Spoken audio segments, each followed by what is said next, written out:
नहीं माँ, मेरी रूममेट सृष्टि घर गई है और मैंने रूम का दरवाजा लॉक करके रखा था, वह घबराई आवाज में कहे जा रही थी। तो ऐसा करो, ये बातें अपनी वार्डन को बताओ और हाँ, हनुमान चालीसा भी पढ़ लो, इससे तुम्हारा डर कुछ कम होगा। अच्छा माँ, फोन रखती हूँ, क्लास के लिए देर हो रही। यह कहकर उसने मोबाइल बेड पर रखा और तैयार होकर निकलने लगी।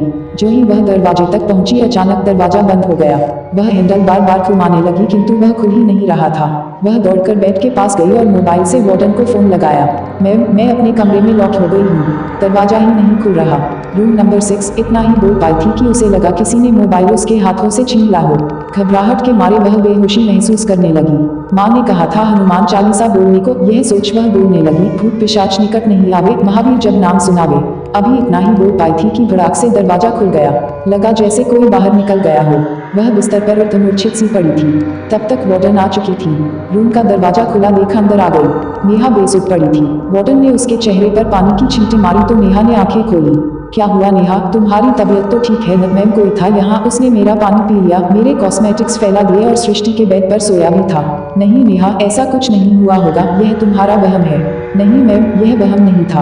अच्छा मेरे साथ चलो। नेहा को लेकर वार्डन अपने कमरे में आ गई। उन्होंने उसे गर्म कॉफी पिलाई और वहीं आराम करने को कहा। कुछ देर बाद नेहा को अच्छा लगा तो वह क्लास करने चली गई। जैसे जैसे शाम हो रही थी, नेहा का मन घबराने लगा। उसे अपने कमरे में जाते हुए भी डर लगने लगा। उसने यह बात अपनी एक सहेली को बताई तो वह साथ आ गई। नेहा ने अपना बोतल लिया, सारे बिखरे सामान अलमीरा में बंद करके ताला लगा गया, बिस्तर ठीक किया और उसी सहेली के साथ उसके कमरे में आ गई। आज उसे अकेले रहने की हिम्मत नहीं थी। वार्डन ने भी अनुमति दे दी कि वह उसी सहेली के रूम में रात को सो जाए। रात हुई, नेहा की आंखों में नींद नहीं थी, बस आंखें बंद करके लेटी हुई थी। रात गहराने लगी तो धीरे धीरे नींद की आगोश में आ गई। नींद में ही उसे लग रहा था जैसे कोई पानी मांग रहा हो। उसने सोचा कि वही सहेली होगी, पर वह तो गहरी निद्रा में थी। फिर कौन था? उसका दिल जोर जोर से धड़कने लगा किंतु उसने सहेली को जगाना उचित नहीं समझा। कुछ ही देर बीते थे कि उसे लगा जैसे उसके कमरे का अलमीरा का दरवाजा कोई जोर जोर से झकझोर रहा था। वह निष्प्राण सी पड़ी थी। एकाएक आवाजें आनी बंद हो गई। वह चुपचाप सुबह होने का इंतजार करने लगी। सुबह हुई तो सहेली ने कहा, गुड मॉर्निंग नेहा, रात अच्छी नींद आई न? नहीं, कोई पानी मांग रहा था और मेरे कमरे में कोई मेरा अलमीरा झकझोर रहा था। अच्छा, पर मुझे तो कुछ भी सुनाई नहीं पड़ा। चलो तुम्हारे रूम में चलते हैं। आगे आगे उसकी सहेली थी और पीछे डरती हुई नेहा जा रही थी। सहेली अंदर जाकर उल्टे पैरों वापस आ गई। क्या हुआ? कहती हुई नेहा रूम के दरवाजे पर आ गई। आज भी बिस्तर पर सिलवटें पड़ी थी। नेहा का अलमीरा खुला था और टूटा ताला वहीं पर गिरा हुआ था। दोनों सहेलियां दौड़कर वार्डन के पास पहुंची और सारी बातें बताईं। वार्डन ने सब कुछ अपनी आंखों से देखा।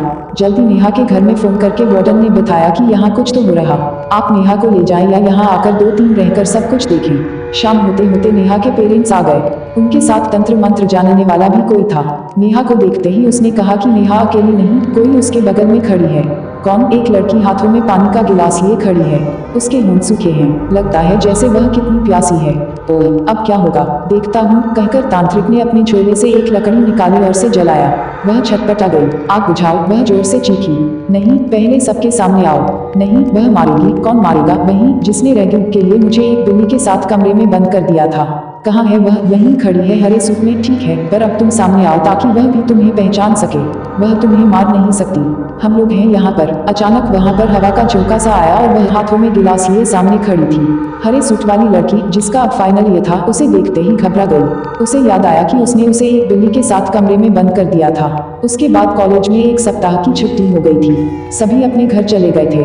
स्टोर वाले उस कमरे की ओर किसी का ध्यान नहीं गया था। जब वापस कॉलेज खुला तो उस कमरे से वह लड़की और बिल्ली की लाश मिली। यह सब किसने किया यह कोई नहीं जान पाया। प्यासी थी, बहुत प्यासी थी ये। बिल्ली ने मेरा चेहरा नोच लिया था। मैं तड़प तड़प कर मर गई। मुझे प्यास मिटानी है और अपना चेहरा भी वापस सुंदर बनाना है। उस लड़की की ये बातें सबने सुनी। हरे सूट वाली लड़की का अपराध सबके सामने आ चुका था। अब तुम्हें क्या चाहिए? कैसे जाओगी यहाँ से प्यास बुझाकर? कैसे उसी लड़की के हाथों से मुझे पानी पीना है और वही मेरा चेहरा संवार दे, फिर चली जाऊंगी। उस सीनियर लड़की ने उसे अपने हाथों से उसे पानी दिया जिसे वह गटागट पी गई। अब चेहरा संवारने की बात हुई तो वह आगे बढ़ी। बिल्ली ने उसका चेहरा लहूलुहान किया हुआ था जिसे देख वह चीख पड़ी। फिर भी उसने अपने दुपट्टे से उसका चेहरा पोंछा। उसका हरा दुपट्टा लाल हो चुका था। अब वह सिर झुकाकर हाथ जोड़कर उसके सामने खड़ी हो गई।